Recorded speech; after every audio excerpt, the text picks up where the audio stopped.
Salut à tous, c'est Gladys, j'espère que vous allez bien. Aujourd'hui je vous retrouve dans une nouvelle vidéo pour vous présenter les parutions livresques du mois de septembre. On est en plein dans la rentrée littéraire, vraiment un mois où il y a énormément de nouvelles parutions et j'ai essayé d'être plutôt raisonnable dans ma sélection en ne choisissant que des titres pour lesquels je suis prête à donner mon argent, vraiment des livres qui me tentent énormément. Alors j'ai de la chance puisque je vais pouvoir en recevoir plusieurs d'entre eux en service de presse et vraiment je suis bien consciente de la chance que ça représente parce que c'est un sacré budget mine de rien d'acheter tous ces livres là. Et du coup, je voulais insister sur un point avant de commencer cette vidéo. Bien évidemment, je vous présente des nouvelles parutions, donc des titres à venir qui seront disponibles en livre neuf. Vous pouvez les retrouver un petit peu moins cher en e-book, mais n'oubliez pas que le plus important c'est de lire ce qui vous fait envie et pas forcément toujours les livres les plus récents. Donc n'hésitez pas non plus à vous tourner vers des livres qui datent un petit peu plus, que vous allez pouvoir retrouver de seconde main ou en bibliothèque, en médiathèque, etc. Ça vous permettra de faire des économies et peut-être de moins consommer de livres. Le but de cette vidéo c'est de vous montrer les parutions du mois de septembre qui me tentent et peut-être que parmi cette sélection, vous allez trouver quelques titres qui vous intéresseront vraiment et ça vous permettra peut-être de faire un peu plus facilement votre choix plutôt que de vous retrouver en librairie et de craquer pour le premier livre venu. Et je pense que c'est toujours assez intéressant d'avoir une vision d'ensemble de différents titres à paraître. Mais cette vidéo parution n'est pas tout à fait comme les autres puisqu'ici on est dans la rentrée littéraire de septembre, donc c'est quand même un événement majeur dans l'édition. Il faut savoir aussi que la rentrée littéraire a commencé un petit peu avant puisqu'elle a commencé en août. Vous avez quelques titres dans la sélection du mois d'août, mais vous avez également énormément de collecteurs en particulier qui vont paraître au mois d'octobre, donc je vous ferai bien sûr une sélection sur ces livres-là, ne vous inquiétez pas. Et comme toujours pour ces vidéos, j'ai classé les différents livres par genre puisque je sais que c'est ce que vous préférez plutôt que de les avoir par date de parution. On commence tout de suite avec le contemporain et on continuera avec l'imaginaire.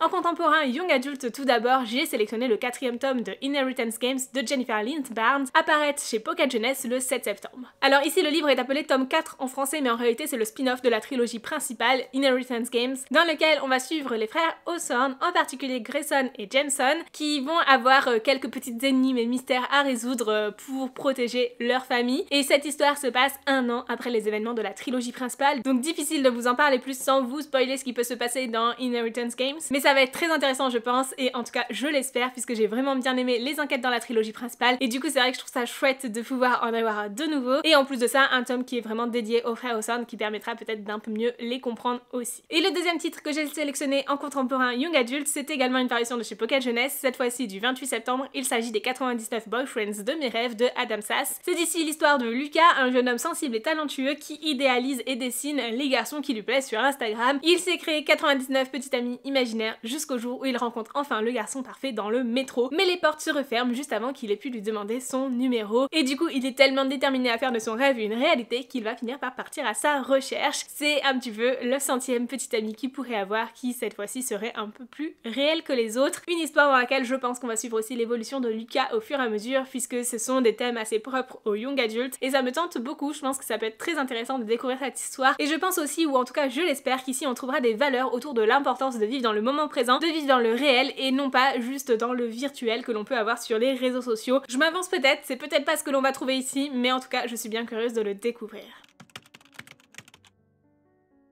On continue maintenant avec du contemporain new adulte. Et dans ce genre-là, j'ai sélectionné le premier tome de Ce qui nous consume, Fashion Week de Paris, de Quentin Jarnot, qui paraîtra chez Collection Étache le 6 septembre. Dans cette histoire, on va suivre Ophélie, qui à 3 semaines de la Fashion Week de Paris est chargée de travailler avec le mannequin Evan Livingstone pour ajuster les tenues d'un défilé de luxe. C'est pour Ophélie l'occasion de prouver sa valeur en tant que couturière, mais également de s'éloigner de son petit ami un peu jaloux. Cependant, Evan s'avère être cynique et complètement insensible à son humour, ce qui la pousse à penser qu'il la fuit clairement. Mais alors que l'attirance et les tensions se mêlent entre eux, Ophélie doit jongler entre sa carrière et sa vie amoureuse, et c'est pas si simple que ça. C'est un récit qui est centré sur la mode, sur l'amour, sur les défis personnels, bref, une histoire qui me tente beaucoup. J'ai lu très peu de récits finalement autour de la mode, quelques-uns avec un peu de mannequinat, et franchement ça m'a toujours grandement plu, donc je pense que ça peut être très intéressant à suivre, et j'ai bien hâte de découvrir cette histoire. Ensuite j'ai sélectionné le premier tome de Rebel University, de Alfreda Henry et Alicia Garnier, qui paraîtra chez Hugo New Romance le 6 septembre. C'est un livre que j'ai vraiment hâte de découvrir, et celui-ci je pense que dès qu'il paraîtra, je le lirai. parce que j'aime énormément les écrits d'Alicia Garnier et je n'ai jamais découvert La Plume d'Alfreda Emory, mais je pense que ça peut être très intéressant de suivre un roman à 4 mains. En plus de ça, l'histoire a l'air vraiment super chouette et bien adaptée pour la rentrée scolaire. Puisqu'ici on va suivre Hunter Clark, la star de l'équipe de hockey des Grizzlies de Rebel University, qui voit sa vie changer après une rencontre explosive avec Harper. Harper, c'est une militante body positive avec une personnalité bien affirmée qui ne correspond clairement pas aux stéréotypes de Hunter. Mais alors que le destin les rapproche et les oblige à passer du temps ensemble, Hunter voit dans cette situation une opportunité de montrer à Harper qu'il est aimé de tous et qu'il peut la conquérir malgré leurs différences. C'est une romance, bien évidemment, mais je pense que c'est aussi une romance qui va apporter des sujets assez forts autour de l'acceptation de soi, mais aussi l'importance d'accepter les autres tels qu'ils sont. Un livre qui me tente terriblement et que j'ai vraiment hâte de découvrir. Toujours chez Hugo New Romance, j'ai sélectionné Un automne pour te pardonner. C'est un premier tome d'une saga en 4 tomes autour des saisons de Morgane Moncomble et qui paraîtra le 20 septembre. Ici, on s'éloigne un tout petit peu de la New Romance, alors on a toujours de l'histoire d'amour au centre de l'histoire, mais pas que. Puisqu'on va suivre Camélia, une étudiante en droit qui est passionnée par les crimes non résolus. Elle voit alors une opportunité parfaite lorsque son ancien tourmenteur, Rory Cavendish, est mystérieusement assassiné et que Lou McAllister, le meilleur ami de Rory, est accusé de meurtre. Animée par cette vengeance, Camélia décide de résoudre cette affaire pour sa première enquête. Et de son côté, Lou, abandonné et accusé à tort, compte sur Camélia, la première victime de Rory, pour prouver son innocence et repartir de zéro, tout en cherchant à se faire pardonner des torts du passé. C'est une histoire de vengeance, mais aussi de rédemption et de pardon, et j'ai vraiment hâte de la découvrir puisqu'elle change un petit peu de ce que l'on peut retrouver d'habitude chez Hugo New Romance, où on a beaucoup plus de romance au centre de l'histoire, et là je pense qu'on va aussi avoir un peu d'enquête et ça peut être très sympa de mixer les deux. Et on termine avec le contemporain New Adult avec le 5e tome de la saga Campus Drivers de C.S. Quill qui paraîtra chez Hugo New Romance le 27 septembre.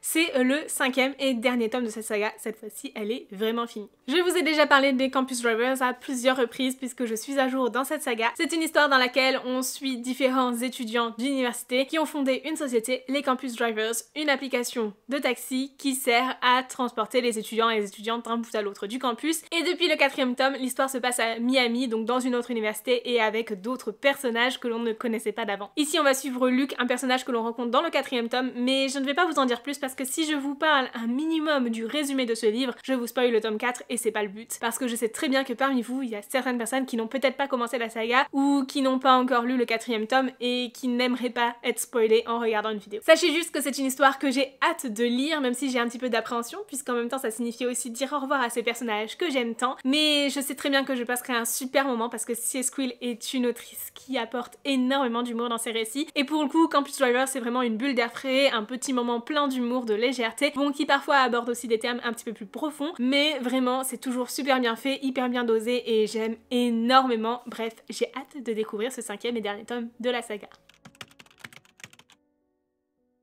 On continue maintenant avec l'imaginaire et tout d'abord je vais commencer par vous présenter des livres jeunesse qui me font extrêmement envie. J'ai noté dans un premier temps La Fille Renard et la merveilleuse boutique sur pattes de Andy Sagar qui paraîtra chez Pocket Jeunesse le 14 septembre. J'avoue, j'ai complètement craqué pour cette magnifique couverture. Dans cette histoire on va suivre Felicity Fox qui est dotée d'oreilles de renard et abandonnée dans un cirque en compagnie d'un corbeau parlant. Le problème c'est qu'elle a signé un pacte avec le maître Chantepleur et suite à ce pacte elle est vraiment piégée jusqu'au jour où une sorcière la sauve et elle se retrouve alors dans un salon de thé ambulant où elle découvre une magie étonnante avec des théières volantes, des potions exotiques, des clients singuliers, un lieu enchanteur dans lequel elle espère trouver un moyen pour briser ce pacte maléfique. C'est une histoire pleine d'aventures, de magie, de rencontres étranges que j'ai vraiment hâte de découvrir, ça m'a l'air assez doux, assez mignon et franchement ça me tente terriblement. Mais vraiment j'ai surtout craqué pour la couverture parce qu'elle est vraiment sublime. J'ai également noté Sandolune, le renard polaire de Léa Versant qui paraîtra chez Gallimard Jeunesse le 21 septembre. Ici on est dans une histoire qui se passe au sein d'un conflit entre peuples vikings et danois où on va suivre Ashlid qui a 12 ans et qui voit sa vie tranquille complètement bouleversée le jour où elle est dévorée par un monstre marin légendaire, la Skrei. Je pense que c'est comme ça que ça se prononce. Elle est alors sauvée par des pêcheurs mais conserve une écaille sur son épaule qui lui confère des pouvoirs terrifiants qu'elle va apprendre à devoir maîtriser. Et tout cela bien sûr en cherchant à retrouver les siens avec l'aide de certains de ses amis et d'un renard polaire. C'est un premier tome d'une duologie viking qui mêle magie, violence dans des terres enneigées mais aussi une profondeur psychologique des personnages apparemment. Donc j'ai bien hâte de découvrir tout ça et sachez que le 2e tome est attendu pour 2024 donc ça n'arrivera pas dans si longtemps non plus. Ensuite j'ai sélectionné plusieurs sorties poches de chez Pocket Jeunesse qui sont un petit peu plus horrifiques mais comme c'est du jeunesse je me dis que je n'aurais peut-être pas pas trop peur et que ce sera parfait pour le challenge Frisson d'octobre. Ce sont des romans pleins de mystères, de surnaturel, avec une histoire qui a une atmosphère entre celle de Chair de Poule et Stranger Things, donc je pense sincèrement que ce sera quelque chose de relativement accessible pour moi et ils sont conseillés de 8 à 12 ans, donc en soi, je devrais pas avoir trop peur normalement. Et ce sont donc les livres de Catherine Ardern. J'ai tout d'abord sélectionné le premier tome, Terreur à Smoke Hollow, qui paraîtra le 28 septembre, mais aussi le deuxième, Frisson au Mont Ecklock, qui est donc clairement la suite. Ici, il y a 2 tomes qui vont paraître en poche, mais il existe aussi d'autres tomes dans cette série de cette autrice, dont Effroi à la fête foraine, qui paraîtra le 28 septembre, mais cette fois-ci en broché. Donc si jamais vous avez déjà lu ces livres-là, et ben ce sera l'occasion de peut-être prolonger le plaisir avec un autre titre de l'autrice. Je vous présente Terreur à Smoke Hollow, dans lequel on découvre Holly, qui a 11 ans et qui se réfugie dans la lecture depuis la perte de sa mère, mais un jour près d'une rivière, elle rencontre une femme qui est déterminée à se débarrasser d'un livre maudit. Holly l'empêche de le détruire et le lit en une nuit, mais l'histoire parle d'Elizabeth Morrison et de ses fils disparus après un pacte avec un spectre. Le jour suivant, Holly découvre que la ferme visitée par sa classe est liée à Elizabeth. Je vous invite bien sûr à en apprendre plus en découvrant l'histoire si ça vous intéresse. Honnêtement, je pense que ça peut être très sympa, un peu frissonnant, sans faire trop peur puisque c'est jeunesse. Bref, ça me tente beaucoup. Mais du coup, je vais pas vous parler de Frisson au Mont Ecklock puisque ça se passe après Terreur à Smoke Hollow. Et puis, je crois qu'il y a aussi Peur sur le lac ou quelque chose comme ça qui n'est pas encore disponible en poche mais qui existe déjà en brochet. Bref, toute une série de livres frissonnants qui me tentent beaucoup et qui, je pense, sera parfaite pour l'automne. En plus, avec les parutions poche PKJ, ça coûte pas cher et ils sont trop mignons, donc c'est vraiment idéal. Et le dernier roman jeunesse que j'ai à vous présenter, c'est La Tour des Anges, le deuxième tome de La Croisée des Mondes de Philippe Pullman qui paraîtra en édition illustrée. Vous le savez peut-être, je l'ai lu dernièrement et j'ai adoré cette relecture, quand bien même j'ai pu lui trouver aussi quelques petits défauts que je n'avais pas observés ou dans lesquels j'étais pas consciente ou en tout cas dont je me souvenais pas par rapport à ma première lecture quand j'étais adolescente. C'est un livre qui m'a marqué lorsque j'étais au collège, c'est un peu le roman qui m'a donné goût à justement la lecture de romans, donc je suis super contente de pouvoir faire cette relecture et de pouvoir en plus continuer dans ce format illustré. Alors c'est un livre qui n'est pas donné puisqu'il est aux alentours de 35 €, quelque chose comme ça, mais c'est vraiment un objet livre à avoir si vous voulez vraiment découvrir cette histoire, si vous l'aimez vraiment et si vous voulez avoir une trace chez vous pour la partager ensuite à des adolescents de votre entourage. Bien sûr, c'est un livre qui vaut le détour. J'ai adoré les illustrations dans le premier tome, je trouve qu'elles apportent vraiment quelque chose au récit. En tout cas, elles ont été choisies minutieusement pour bien illustrer les passages et je pense que ce sera aussi le cas dans celui-ci. Bref, j'ai hâte de le découvrir. Et je sais plus si je vous l'ai dit, mais il paraîtra le 28 septembre chez Gallimard Jeunesse. Ici, on va suivre la suite des aventures de Lyra, bien sûr. Lyra, c'est une jeune fille qui est élevée dans une université anglaise par son oncle qui travaille et du coup, en fait, elle est un petit peu frivole, elle va chercher toujours à se divertir, parfois en faisant des choses qui sont un peu hors limite, tout simplement. Mais un jour, son ami Roger est enlevé par des ravisseurs et elle part alors à sa recherche dans un voyage périlleux vers le Grand Nord. Et au cours de ce voyage, elle va être confrontée à des mystères et des dangers qui l'entraînent encore plus vers l'inconnu. Bref, une histoire que j'adore, une histoire qui m'a marquée comme je vous le disais, une histoire dans laquelle on trouve aussi un lien très fort entre les animaux et les humains, rien que pour ça, ça vaut le détour, mais aussi certaines choses qui ne sont pas forcément très bien expliquées dans le premier tome et j'espère y trouver plus de réponses dans le deuxième.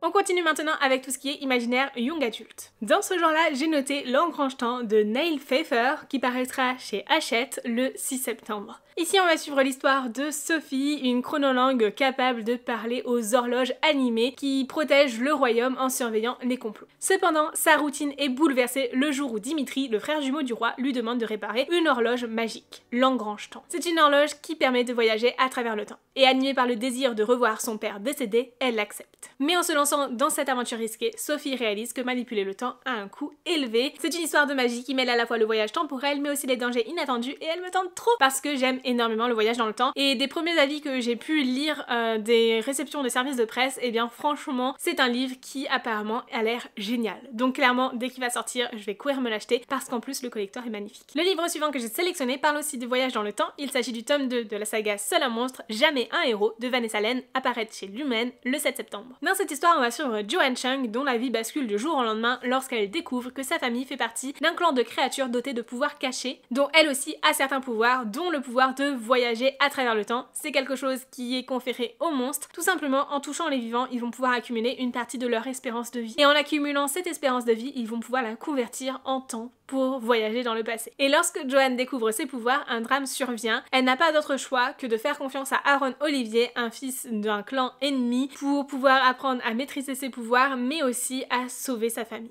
C'est une histoire que j'ai adorée, dont le premier tome avait un rythme un petit peu inégal puisque j'ai trouvé qu'il était un peu lent au milieu et très rapide à la fin, mais globalement j'ai trouvé le concept du système en fait de magie et de voyage dans le temps très intéressant et j'ai hâte de pouvoir découvrir la suite de cette histoire pour en apprendre plus aussi sur les personnages qui méritent à être un peu plus approfondis. On continue ensuite avec une parution des éditions Korrigan et ça apparaîtra le 6 septembre. Il s'agit de The Night and Its Moon de Piper Seiji et franchement il est trop beau. Regardez-moi ce Jaspage, vraiment une pépite, il est magnifique. Oh j'aime trop, j'aime vraiment trop. Voici l'intérieur de la jaquette, c'est vraiment trop beau. J'aime trop, j'aime vraiment trop. Et également le livre sans la jaquette, il est sublime. Même à l'arrière, on a aussi des petites lunes, c'est trop beau.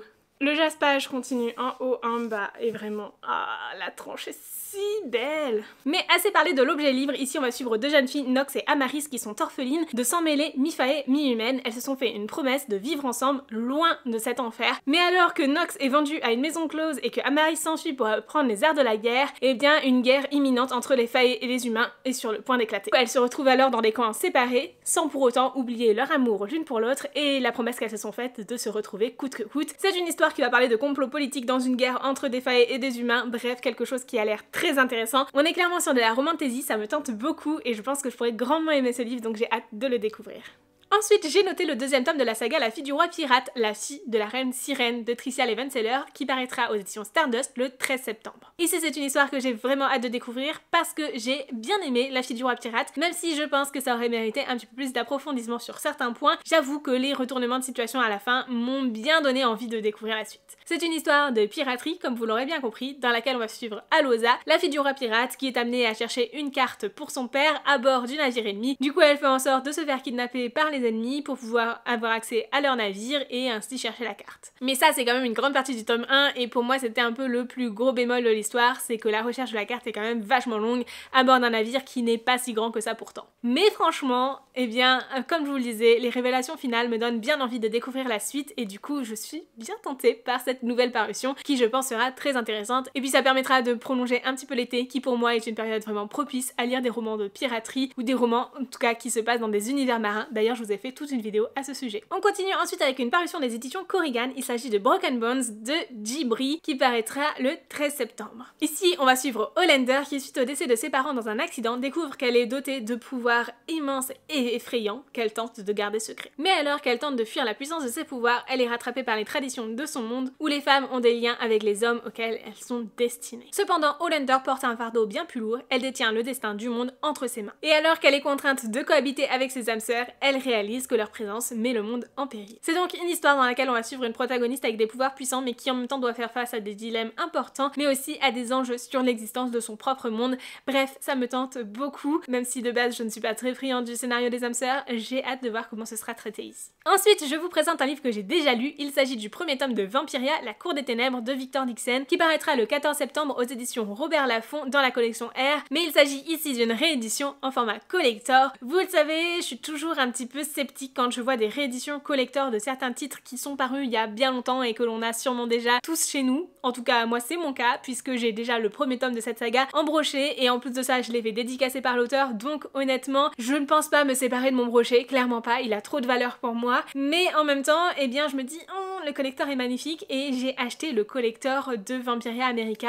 Finalement, je crois même que je regrette parce que je pense que j'aurais préféré juste garder mes brochets, tout simplement, et ne pas prendre le collector de Vampiria America, mais plutôt prendre le brochet qui va plus avec le reste. Mais si vous faites partie de ces personnes qui adorent les collectors et qui n'ont jamais découvert Vampiria, et bien pour vous c'est l'occasion de peut-être découvrir la série dans un format relié qui, je pense, vous plaira beaucoup. En tout cas, je le trouve vraiment magnifique, mais j'hésite un petit peu parce qu'avoir deux exemplaires d'un même livre, quand bien même je l'ai beaucoup aimé, je trouve que c'est un petit peu trop de surconsommation pour le coup. Dans ce genre-là, j'ai également noté le troisième tome de la saga Evernight de Claudia Gray qui paraîtra chez Pocket Jeunesse le 21 septembre. Et pour le coup, c'est une saga que je viens tout juste de commencer puisque j'ai commencé le tome 1 hier soir, donc vraiment, c'est hyper récent pour moi. Ici, c'est une histoire dans laquelle on va suivre Bianca qui va intégrer Evernight Academy, une école prestigieuse aux allures de manoir gothique dans laquelle il y a des vampires. Et Bianca est hyper réticente dès le départ à intégrer cette école, mais elle va va tomber sur Lucas dès son entrée dans l'école et en fait il ne correspond pas du tout aux critères qu'elle se fait d'Evernight. Il est plutôt différent, indépendant et malgré ses airs un peu provoquants, eh bien sa présence rassure Bianca et ça c'est super important pour elle puisque c'est un petit peu la seule chose qui fait que finalement elle continue à aller à Evernight. Sauf qu'au moment où un lien indéfectible se tisse entre eux, une menace semble planer sur cette école. Bref, j'ai hâte de découvrir un petit peu plus de choses sur Evernight Academy parce que comme je vous le disais, j'en suis au tout début du tome 1. On est ici sur une réécriture de Roméo et Juliette version vampire dans une ambiance Dark Academia, ça a tout pour me plaire, mais j'ai un peu peur que ça ait mal vieilli.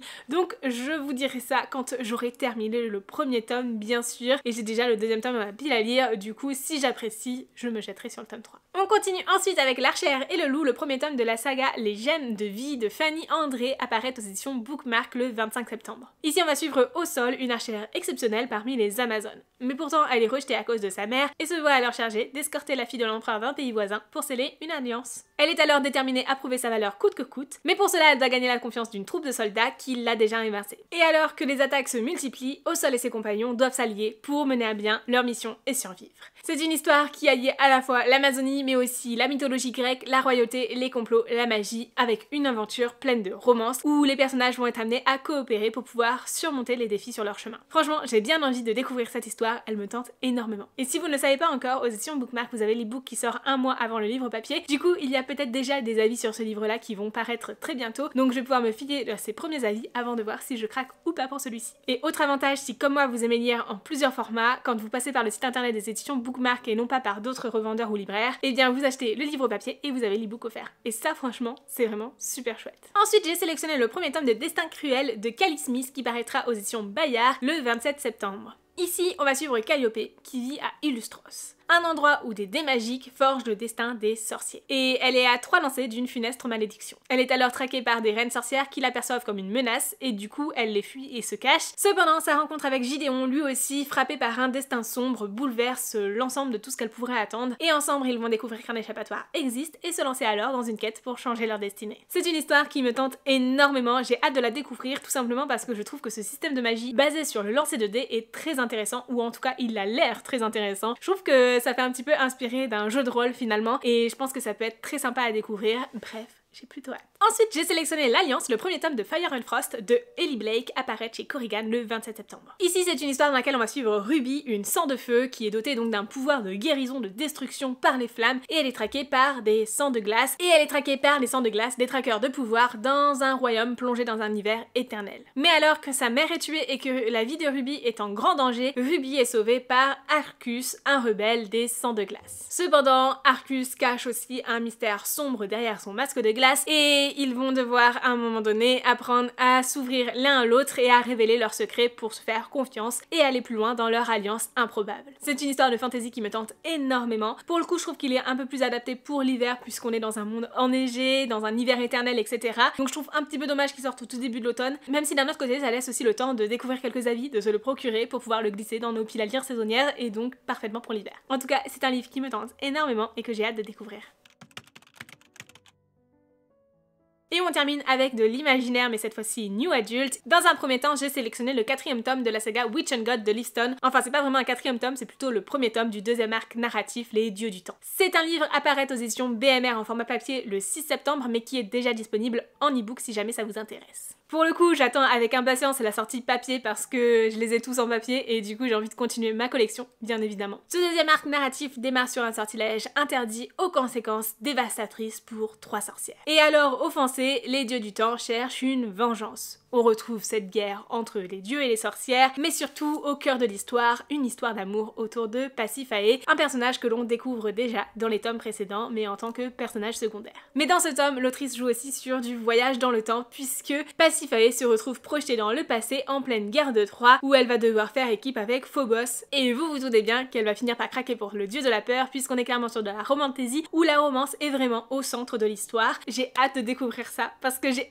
adoré la trilogie Witch and God, j'ai vraiment dévoré tous les tomes. Mon préféré c'était le premier quand même si j'ai vachement bien aimé aussi le dernier. D'ailleurs si jamais ça vous intéresse, la première trilogie est disponible en audio et vous pouvez les retrouver notamment sur Nextory. Vous avez toujours mon lien en description pour bénéficier de 45 jours d'essai gratuit de l'application, donc 15 heures d'écoute, et franchement ça vaut le coup de passer par cet essai gratuit. Surtout que si vous avez testé il y a quelques temps ou qu'entre temps vous avez changé d'adresse mail, rien ne vous empêche de repasser par ce lien. Si vous le faites, je vous en remercie grandement puisque je touche une commission à chaque fois que vous souscrivez à une période d'essai gratuite via mon lien affilié, et c'est ce qui permet vraiment de faire vivre mes réseaux sociaux. Et on termine cette vidéo avec Gothicana de Rewinix qui paraîtra dans la collection SH, mais cette fois-ci dans une sous-catégorie Romantasy. Je crois bien que c'est le premier titre de cette catégorie et ça paraîtra le 6 septembre. J'ai hâte de découvrir cette Romantasy un peu gothique et un peu sombre qui me tente terriblement. Dans cette histoire, on va suivre Corvina qui est attirée par les mystères de l'université gothique de Verenmore et qui trouve un sentiment d'appartenance dans cet endroit particulier. Malgré la forêt interdite et les voix étranges et même les rumeurs troublantes, elle refuse de fuir cet endroit. Cependant, le regard insistant de Vad Deverell, son professeur de littérature, la perturbe profondément. Les rêves de Corvina la poussent à s'interroger sur le lien entre Vad, surnommé le diable aux yeux d'argent, et les secrets sinistres de cette université. Alors on est sur la romantasy, donc c'est-à-dire que l'on a aussi une romance.